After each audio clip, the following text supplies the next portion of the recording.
Welcome to iDream media.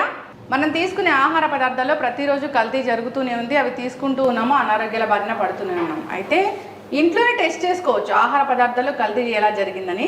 So simple టెస్ట్లే ఉన్నాయి. So ఈరోజు అయితే మనం మిల్క్ గురించి తెలుసుకుందాం. వీటిల్లో ఏది బెస్ట్ మిల్క్. సో మిల్క్ గురించి రకరకాల కథనాలు వింటూ ఉన్నాం కదా. ఈ మిల్క్ తీసుకోవడం వల్లనే అనేక రకాల హార్మోన్ ఇంబ్యాలెన్స్ వస్తున్నాయని, రకరకాల క్యాన్సర్లు వస్తూ ఉన్నాయని. సో వీటిలో ఏది బెస్ట్ మిల్క్, సో ఏది కల్తీ జరిగిన మిల్క్ ఇంట్లోనే టెస్ట్ చేసి తెలుసుకోవడం ఎలాగా. స్మార్ట్ ఫుడ్ ల్యాబ్స్లో ఉన్నాం. మనతో పాటు ఎండి ఫణి ప్రకాష్ గారు ఉన్నారు. సో జూనియర్ సైంటిస్ట్ కెమిస్ట్రీ గారు ఉన్నారు. సార్ నమస్తే. మేడం నమస్తే. నమస్తే. సో ఈ రెండింటిలో అసలు ఏవి కల్తీ పాలు, ఏవి మంచి పాలు, అసలు ఏం కలుపుతారు దాంట్లో? చిక్కదనం కోసం కావచ్చు, లేదా పాల క్వాంటిటీ పెంచడం కోసం కావచ్చు, అవి మన ఆరోగ్యం మీద ఎలాంటి ప్రభావం చూపిస్తాయి? అంటే దీని పాల కన్నా ముందు నేను చిన్న ఒక పాయింట్ చెప్దాం అనుకుంటున్నాను. సోర్స్ ఎక్కడి నుంచి వస్తుంది మనకి అంటే యానిమల్కి ఫస్ట్ ఫీడ్ పెట్టాలి కదా. బలమైన ఫీడ్ పెడితేనే పాలు వస్తాయి. ఆ ఫీడ్లో ఫ్యాట్ అన్నీ కూడా ప్రాపర్గా ఉంటేనే బయట అవుట్పుట్ కూడా ఫ్యాట్ వస్తుంది, మంచి పాలు వస్తాయి. ఇప్పుడు ఏమవుతుందంటే దానికి పెట్టే దాంట్లో ఎండుగడ్డి పచ్చగడ్డి ఏం పెట్టినా అవన్నీ కూడా పెస్టిసైడ్స్ కంటామినేట్ అయి ఉంటాయి. అది తింటుంది. అది తిన్నప్పుడు దాని బాడీలోకి వెళ్తుంది. అట్ ది సేమ్ టైం దాన్ని హెల్తీగా ఉండడానికి ఒక అన్హెల్తీ కవ్వో కానీ బఫెలో ఉంది అంటే దానికి యాంటీబయాటిక్స్ వేస్తారు. పాలు ఆపుతాం అంటారు కదా, తీయడం అయితే పాలు తీసుకుంటూనే ఉంటారు. రెండోది ఎక్కువ అవుట్పుట్ ఇవ్వడానికి ఆక్సిడాసిన్ అని ఒక ఇంజెక్షన్ అయితే ఇస్తారు, హార్మోన్ ఇంజెక్షన్ ఇస్తారు. ఇవన్నీ మనకి వింటున్నామో చూస్తున్నాం. సో అప్పుడు ఆ రెసిడ్యూస్ ఏదైతే ఉన్నాయో అవి పాలలోకి రావడానికి ఛాన్సెస్ ఎక్కువ. సో థ్రెట్ ఎక్కడి నుంచి స్టార్ట్ అవుతుంది? సోర్స్ అంటే యానిమల్ ఫీడ్. యానిమల్ ఫీడ్ కూడా క్వాలిటీ ఫీడ్ పెడితేనే మంచి అవుట్పుట్ వస్తుంది. దీనికంటే ఏంటంటే రెగ్యులేషన్స్, స్ట్రాంగ్ రెగ్యులేషన్స్ రావాలి. ఎఫ్ఎస్ఎస్లో కూడా డ్రాఫ్ట్లో పెట్టారు. డ్రాఫ్ట్లో పెట్టింది ఇంకా ఫైనల్ బిల్ అవ్వలేదు. అది బిల్ కానీ పార్లమెంట్లో పాస్ అయితే వీఆర్ రియల్లీ హ్యాపీ. అది అంటే నాకు అనిపించిన దాంట్లో ఇంక్లూడింగ్ యానిమల్ ఫీడ్ కూడా ఎఫ్ఎస్ఎస్ఏ అండర్లోకి వస్తే చాలా హ్యాపీ అని నేను అనుకుంటున్నాను. అట్ ది సేమ్ టైం ఇంకొక థ్రెట్ ఏంటంటే కొన్ని కంపెనీలు ఫీడ్లో ఫ్యాట్ గ్లోబుల్స్ ఇవన్నీ కూడా పెట్టి లైక్ మనం బిస్కెట్స్ ఎలా తింటామో అట్లాగే ఒక బిస్కెట్స్ లాగా చేసి దాన్ని యానిమల్ ఫీడ్గా వాడతారు. అది ఫార్ములేటెడ్, అంతలో ఫ్యాట్ ఉంటుంది. గేదె ఒకసారి తిన్న తర్వాత అది బఫెల్లో కానీ ఆ కౌ కానీ ఇంటేక్ తీసుకున్న తర్వాత అవుట్పుట్ ఫ్యాట్ ఎంత రావాలో అంత క్యాల్కులేటెడ్గా ఫార్ములాస్ తయారవుతాయి. అంటే లోపల ఇప్పుడు బయట ఫ్యాట్ ఇచ్చాము, అది లోపల డైజెస్టివ్ నేచర్లో వెళ్ళి బయటకి ఎల్యూట్ అవ్వాలి. బట్ అది యాక్చువల్ ఫ్యాట్ ఏదైతే ఇచ్చామో అదే ట్రాన్స్ఫార్మ్ అయితే అది హెల్తీ ఫ్యాట్ కాదు కదా బయటకు వచ్చేది. అంటే సైంటిఫిక్గా కూడా మన ప్రాపర్ అప్రోచ్ ఉండాలి. At the same time source నుంచి కూడా ఏదైతే యానిమల్ ఫీడ్ ఉంటుందో అది కూడా టెక్నికల్గా క్వాలిఫైడ్ అయి ఉండాలి. ఇది ఉన్నప్పుడు దాని తర్వాత ఇప్పుడు అది ఒక థ్రెట్ మనకి. సో దాన్ని మనం ఎలా ఆపగలం అంటే అది government as well as private industries అంతా కూడా కలిపి ఒక రెగ్యులేషన్స్ మీద పనిచేయాల్సి వస్తుంది. సో అది కంబైన్డ్ యాక్టివిటీ.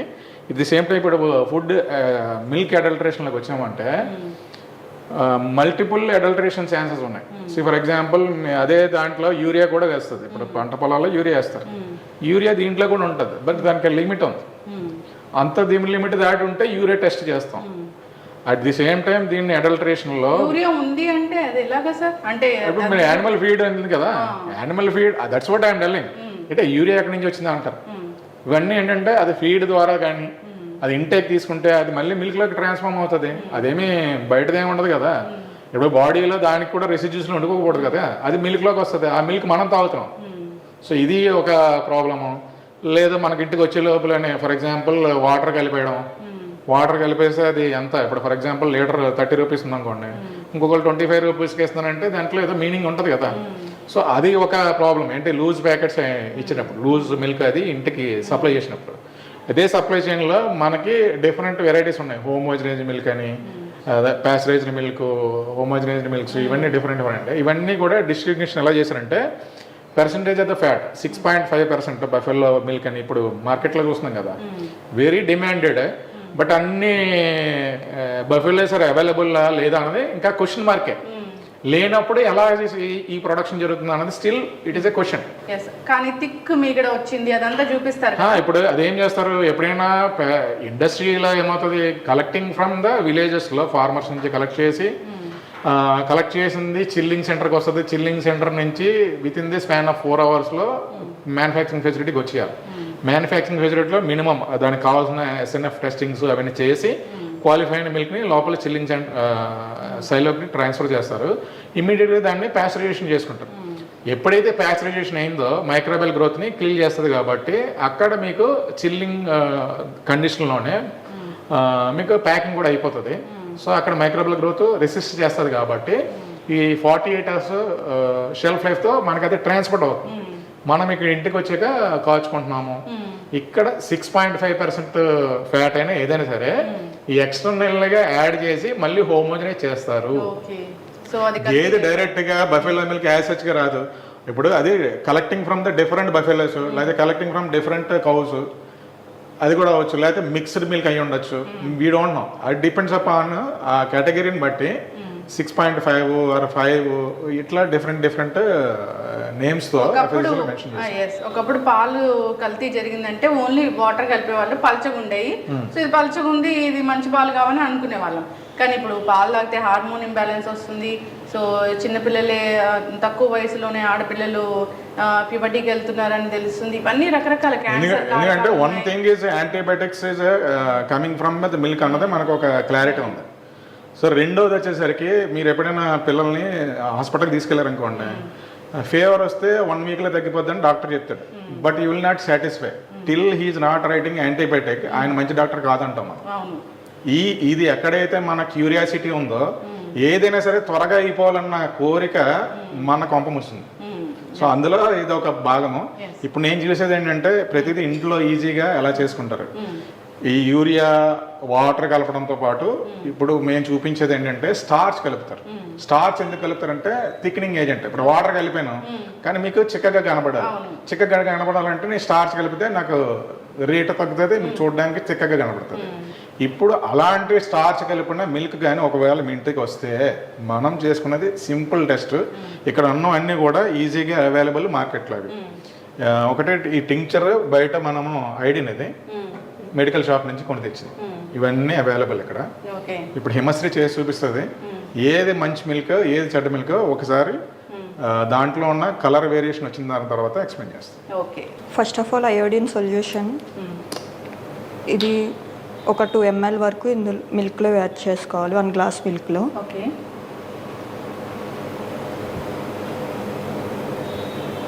నెక్స్ట్ ఆల్సో ఇందులో కొంచెం యాడ్ చేసుకుంటాం.